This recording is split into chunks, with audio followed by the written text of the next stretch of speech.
Ce week-end, je regardais tranquillement le Smash Factor 11 quand tout à coup... That would have been wild. Oh, nice flood.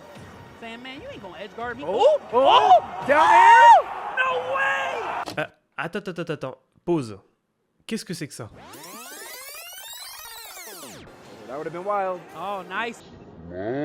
Ça s'appelle un instant wall jump. Et pour ceux qui ne savent pas ce que c'est, asseyez-vous confortablement, je vous explique en quelques minutes comment on fait un instant wall jump.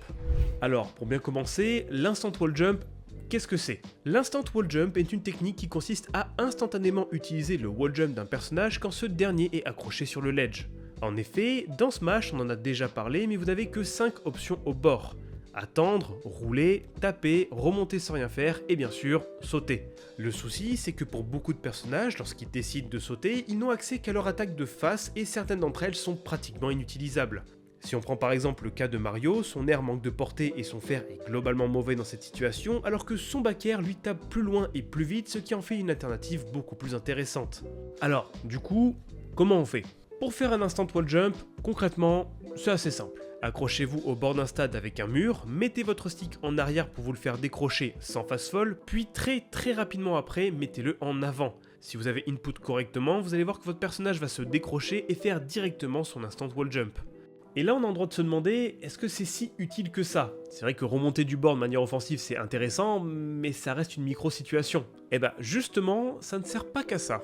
En faisant un instant wall jump, effectivement vous sautez, mais vous n'utilisez pas vraiment votre saut, qui est l'une des options de désavantage les plus importantes à conserver. Si on regarde des matchs de Shiny Mark dans ce même tournoi, on remarque que lui s'en sert pour edgeguard car Pikachu gagne énormément à temporiser dans les airs pour mettre la pression sur son adversaire.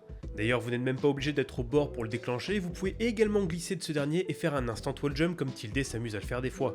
Pour cela, vous devez tomber du bord sans élan, donc pour ça je vous renvoie sur ma vidéo sur le ledge slip, et une fois en train de tomber, vous allez en direction du bord pour une nouvelle fois déclencher votre wall jump.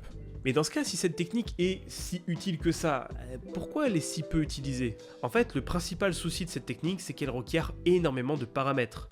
Déjà, il faut que effectivement votre personnage puisse wall jump, donc si vous jouez un de ces persos là, ce tuto vous sert à rien, mais c'est gentil d'être passé. Ensuite, même si votre personnage peut wall jump, il faut être en mesure de pouvoir le déclencher. Ce que je veux dire par là, c'est que le wall jump s'active si effectivement vous arrivez à toucher un mur et que certains personnages sur des maps comme Smashville ou Tonen City n'arriveront pas à suffisamment accélérer pour y accéder. Et c'est pour toutes ces raisons que cette technique n'est pas tant utilisée que ça. Elle requiert d'avoir une excellente exécution pour un reward qui est bon sans être particulièrement game changer. Après voilà, assez peu de top players l'ont incorporé dans leur jeu, mais je suis sûr qu'avec ce tuto, certains découvriront de nouvelles façons de s'en servir pour leur personnage. Bref, voilà, c'était un tout petit tuto que j'avais envie de faire. C'est vrai que c'est une technique qu'on a vu beaucoup de fois ce week-end, donc je trouvais ça intéressant d'en parler un petit peu. Merci à Ika pour son aide et son expertise, et moi je vous donne rendez-vous la semaine prochaine pour une nouvelle vidéo. Salut!